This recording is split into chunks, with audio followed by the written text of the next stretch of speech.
growing up in church, I think I always still lived in fear of not measuring up to, it's like I couldn't live up to my own standards, let alone God's standards. So as Joy FM celebrates 20 years in ministry, we're talking to some of our friends, 20 of them in fact, and on the sofa, let's introduce them first of all. We've got Chad and we've got John from Unspoken. And I don't know if you guys know this or not, but we did our math here. You guys are in a tie with a couple of other artists as far as who's come and sat on done our sofa shows the most. So congratulations for coming. Well, they're super fun shows. I would play as many as we possibly could. So you guys, do those stand out in your mind as Absolutely, memories? yeah. You guys do a lot of shows, go a lot of places, but when you think of St. Louis, do you think of the sofa shows or what? Absolutely. Yeah. Yep. Just neat because it's always packed, so that's really great. And we always feel super loved. We always do, some kind of strip down thing, and then obviously you've got that sofa, so some of those memories stand out there as well. So all those, there's so many concerts that in the flesh we want to put outside of our mind, over 18 years of doing this. But that's one, those are always ones that we say, no, we want more of those, Lord. So who are we tied with? Jason Gray. Was Aaron Schust. I think there was one more maybe, but so Okay. Josh All on Wilson a I think was same maybe label. another one, but yeah. I feel like we've been with you guys on 18 years, is that what you said? But not, when was your first single released to Christian radio? 2012 or 13, is that it? Yeah, I think so. We've been here then for the entire journey with you guys. But I want to go back and even start before the radio journey began.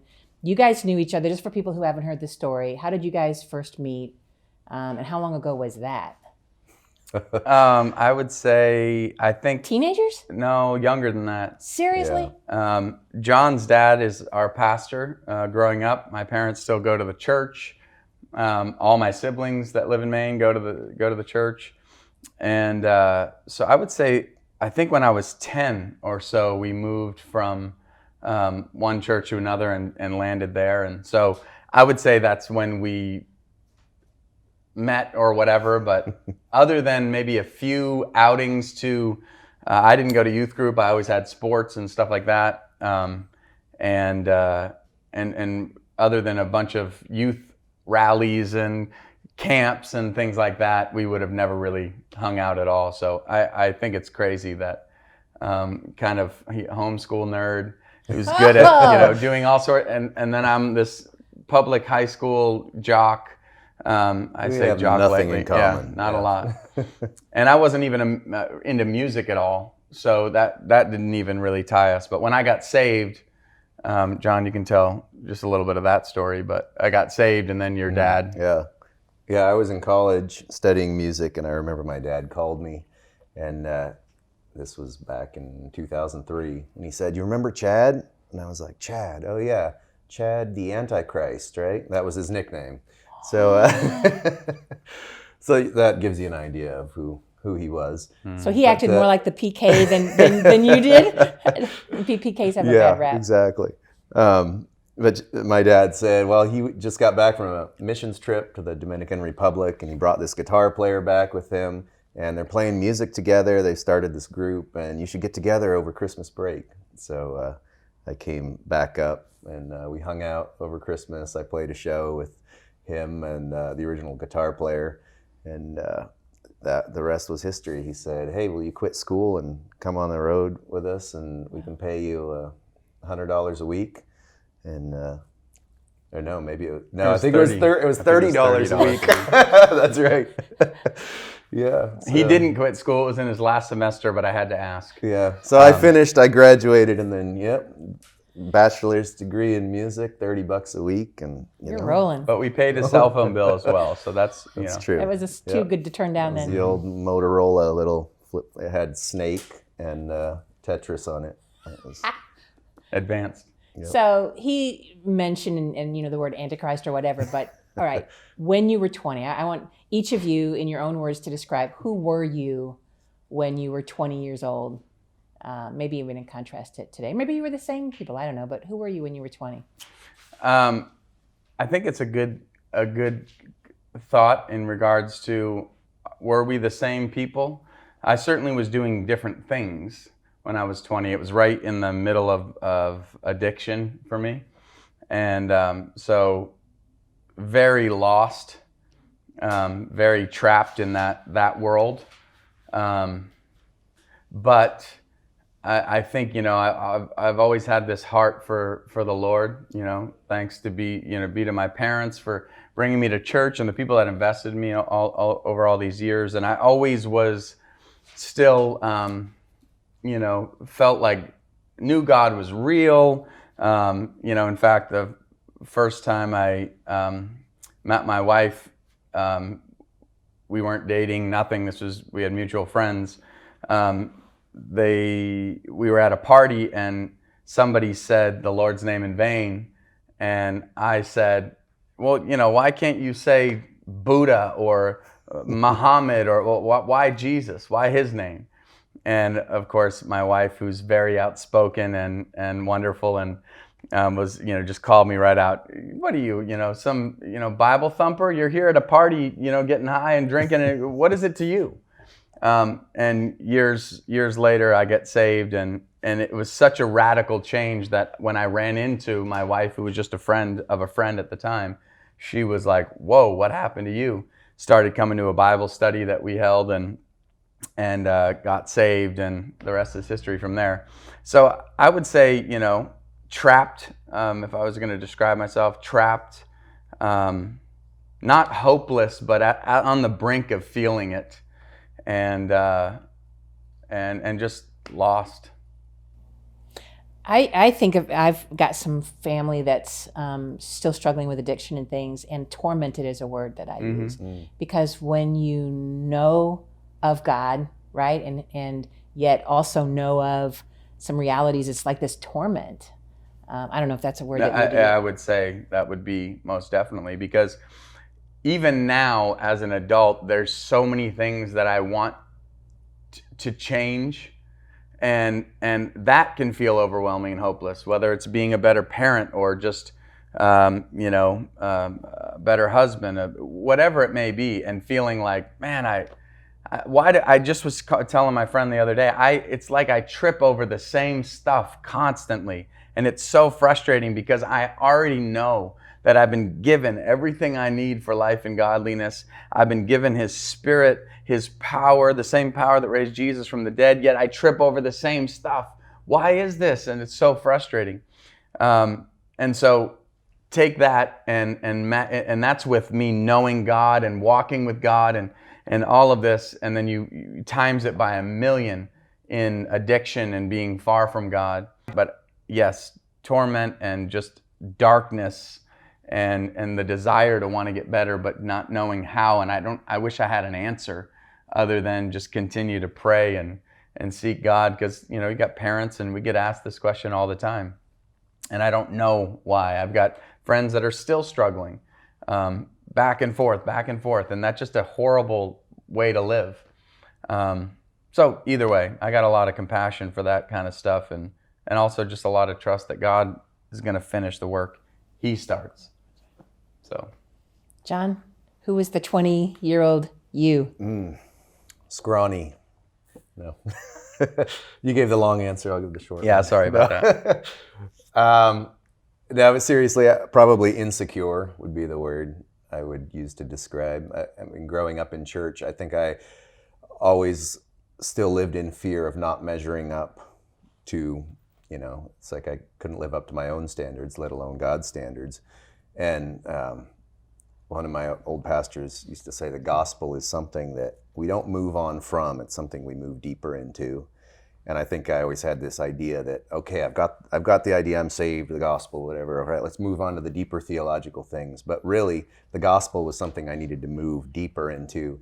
And I think as I've gotten older, and just through experiences and experiencing the love of Christ, I'm beginning to really understand, what Colossians 3 said, that you died and your real life is now hidden with Christ in God. And now God looks at me and He can say the same thing He said about His Son. This is my beloved Son in whom I'm well pleased. So now the insecurity has slowly slowly push it away every day.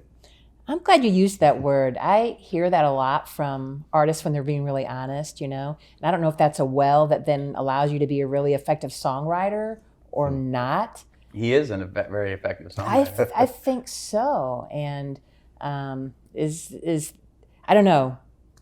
You still wrestle some with the insecurity? Oh, certainly, yeah. It's the gospel is something that our hearts are just pre-programmed to forget and to think that it's what we do that gives it our value. So yeah, that's the struggle every day. And even as a songwriter, it's like if I write a great song, I feel good about myself. If I don't write well, I'm a failure. So it's just that, everybody I'm sure experiences that in their successes and failures. But. Thanks for being vulnerable, both of you guys, and sharing that. What's something in your life that brings you joy? Like it might be serious, goofy, maybe there's both, I don't know. But if you just, you look around your life and is there something, we kind of gave you guys that we tipped our hand that we were going to ask that question. So I think you guys both have some answer. Chad? Romy, come here. I've got I was supposed to bring something that brought me joy. And so I brought my little baby boo. She wants to be a singer and a songwriter and all sorts of stuff. We'll have to see what God has for her. But I think, again, like any parent, joy and frustration. But I think that's one thing I've been praying for more of is joy. And, the joy is deep in us. And we let so many things come between us and joy and having it and experiencing it, right? Because that joy should be in that peace that surpasses understanding. There's all these things that we get even though it shouldn't be. And so even in the landscape that we are in 20 and stepping into 21, there's still joy to be had. There's still all of that stuff. And so if you said that you recognized Romy from the Reason video. She starred in the Reason video and just did awesome. And it was 8 grueling days of her doing the same thing and sitting around. What did you think of it? It was fun, but also I would sit there for 8 hours as they would just fix the lights. They did one part where they, like the whole day, we were going to film one part in the garage, and practically the whole day they were just fixing the lights and putting them up. Oh, man. So obviously, videos are all about what the mood and the lighting and all of that. And I just had to sit on a box, a plastic box with lines But you on did it. it so well. I saw the end product, and you did great. I think you were the star. Absolutely. Of the video, actually. Yeah. So you did really good. Thank you. You did great. John, was there something that brings you joy in your life? Something, someone? Well, it's got to be the same thing. My 3 kids there. So, yeah. 6, 4, and 1 are the ages. And my 2 daughters the other day, I overheard them in the room. They were saying, like I was listening at the door, and they were saying, "Please, God, please, please, please." And then silence, and then freeze. And then, "Oh, why won't God let us freeze like Elsa?" And then my 6-year-old with the theological wisdom said, "Maybe God doesn't want us to be able to freeze." So anyway. Wisdom, awesome. that's awesome. That brings me joy.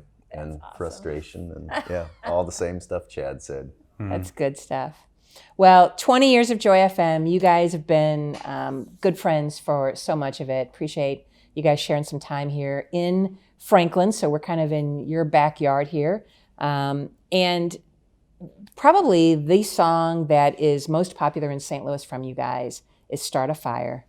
And I don't know if part of it might be because it says St. Louis in it, right? The version that we play. So I've invited, can Kim sing Start a Fire with you guys? Would you sing it with her? And so we can get the St. Louis treatment fully on that. I don't think you guys have ever done a song together. No, but I didn't know she sang, but I'm happy she does. That's beautiful. No, she does sing. She's an amazing singer, but she's been the Unspoken member of Unspoken for years. You guys just haven't known it. So today's the day that the lid gets pulled off and it gets revealed. If you guys are up for this, this is going to be a treat. Absolutely. Let's do it. Welcome. Thank you.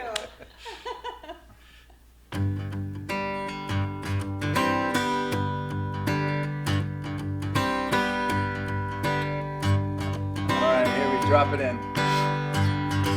This world can be cold and bitter. Feels like we're in the dead of winter, waiting on something better. But am I really gonna hide forever, over and over again? I hear your voice in my head. Let your light shine, let your light shine for all to see. And start a fire in my soul, fan the flame and make it grow. So there's no doubt or denying, and let it burn so brightly that everyone around can see that it's you that we need, and start a fire in me. Ooh, ooh, hit it. Spark to start a whole thing. It only takes a little faith. Let's start right here in St. Louis, Sorry. never be the same. Over, over Again, I hear voice in my head. I need to No. know now. I need to go. feel one fall on my heart now. Start a fire in my soul and fan the flame and make it grow. So there's no doubt or denying. Let it burn so brightly that everyone around can see that it's you that we need, and start a fire in you.